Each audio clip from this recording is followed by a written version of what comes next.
Roxy here. I'm in the mountains of Colorado and I'm dedicating this video to living in a vehicle in backcountry.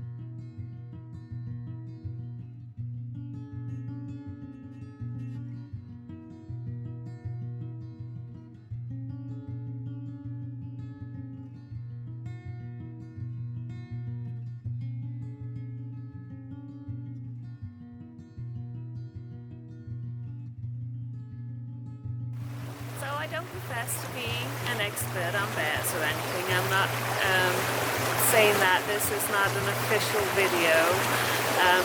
Just having a bit of fun, sharing a few experiences I've had, a few ideas, and yeah, there are a few basic rules for camping in backcountry. And I think the number one is to always keep a clean camp. Don't leave trash littered around, don't leave food sitting out unattended. It only takes a moment for a bear to come into your camp and cause havoc. And if you leave trash laying around or leave food sitting out, you're not only drawing that bear to your own vehicle, you are drawing it to the whole area around. So if there's other campers around you, you're also drawing the bear to them. So to be a good neighbor, it's good to keep a very clean camp. And also, I have seen some campers that stack their trash up for a week. Out in the desert, maybe you can get away with that, but in backcountry you can't do that. I prefer to get rid of mine in a bear-proof trash container because I don't want the bears to be able to get in it at all. I do my best to have very little trash in my van at any time that I'm camping in backcountry. My overnight trash I get rid of in the morning. My day trash I get rid of at night. At least as long as there's anything smelly, food preparation in it.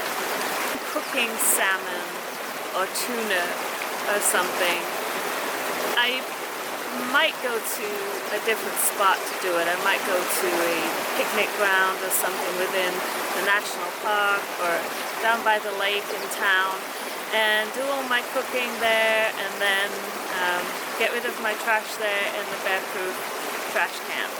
That way I'm not drawing the scent of food to my actual camping location. I know this isn't always possible. This is just an idea, one of the ways that I go about avoiding attracting a bear to my vehicle more than necessary. It's also a great idea to make sure that if you do have an ice chest in your vehicle, keep it covered and out of sight. Bears in some areas have got to know what ice chests look like, and they will break into your vehicle, smash a window, tear a lock off or whatever to get at that ice chest. And it's one thing if they go in, but if they get locked inside there, they accidentally trigger the lock or something,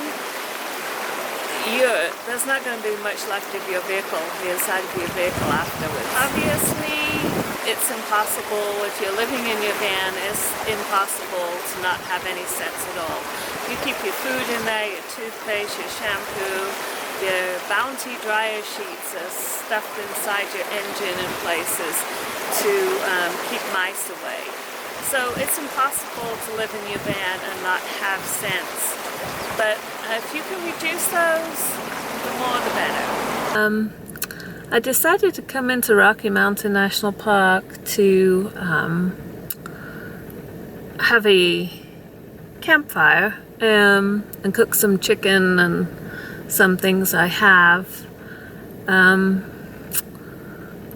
in the picnic ground, because there's actually a fire ban on, so I can't have one in the national forest. And it's monsoon season. I know it's hard to believe that there's a fire ban when clearly we are socked in clouds and it's been raining.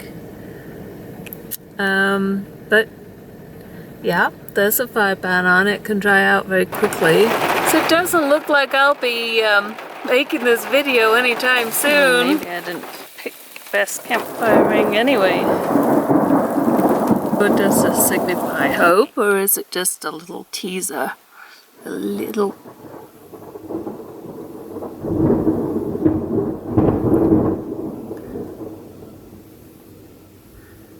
sun shining, thundering, and raining all at the same time. Now you can see why I love spending my summers in the mountains. I guess there will be no fire today.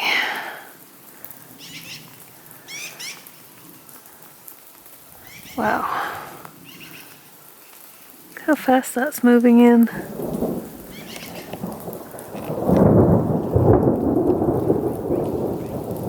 One of the ways I try to reduce visitation from bears to my van at night when I'm camping in bear country is to come to a area other than the one that I'm going to be parked in for the night. In this instance, I'm in Rocky Mountain National Park, and I'm in one of the picnic areas, and I have some chicken breast that I was going to cook over the fire, but it's monsoon season and it's just not happening. Cooking on the picnic table, and I've ended up having to just boil the chicken because I really don't have a big enough pan to fry it. They are huge chicken breasts. And the nice thing about this is that afterwards I can dispose of my smelly garbage, like the styrofoam container that the chicken was in. I can dispose of it in the bear-proof trash can, so it won't be in my van.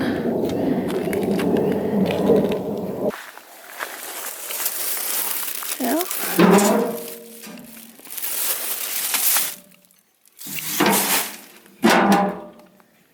Just started raining. Got my cleanup done just in time.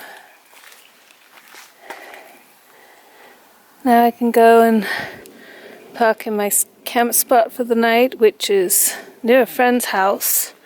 Bear lover. She doesn't want the bears to be killed. So, and when they become habituated by human food, that can happen. So she takes her bear feeders down in the spring, and she doesn't put them back up again till winter.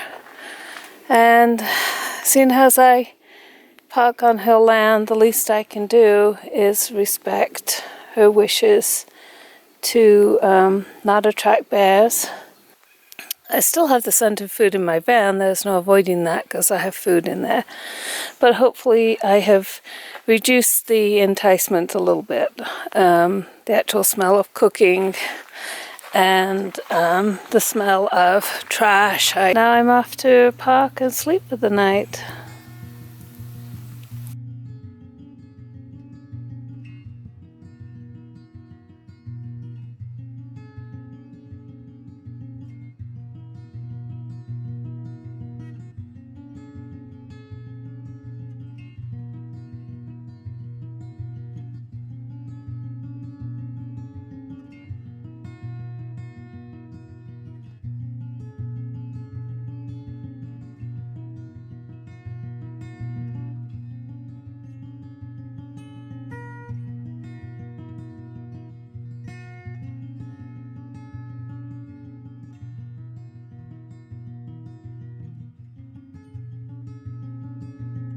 you've enjoyed this video. I do cover a lot more on my blog, and that is nomadfornature.wordpress.com. And I guess that's about it for now. So thanks for visiting my channel. Please sign up, please share, and we'll see you down the road.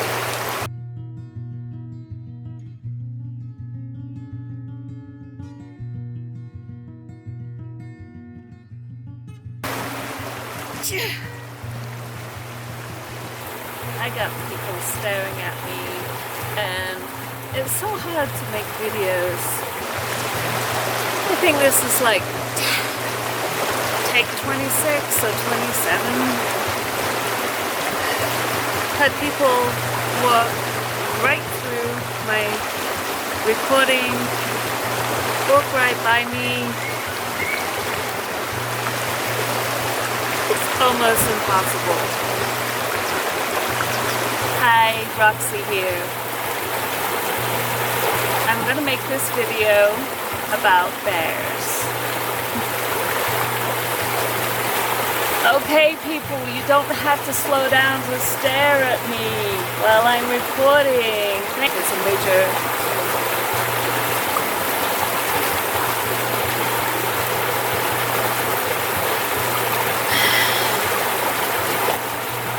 I give up.